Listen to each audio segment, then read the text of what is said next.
Heto ang totoo. Kung pro-administration sana yung mga post ko, wala sana akong kaso. At active pa rin sana ako sa serbisyo. Kaso dahil sumalungat ako sa kanila, kinasuhan nila ako. Ganyan kabulok ang sistema, mga kasama. Kapag pulis pala, hindi pala pwedeng bumanat at pumuna sa mali ng mga nakaupo sa gobyerno. Ano yun? Gawin nilang parang asong sunod-sunuran yung mga tao.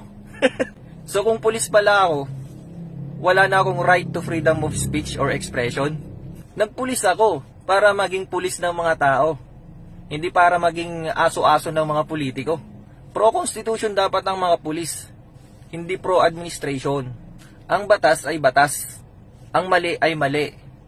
Kung ano ang sinasabi sa Constitution, yun dapat ang sundin.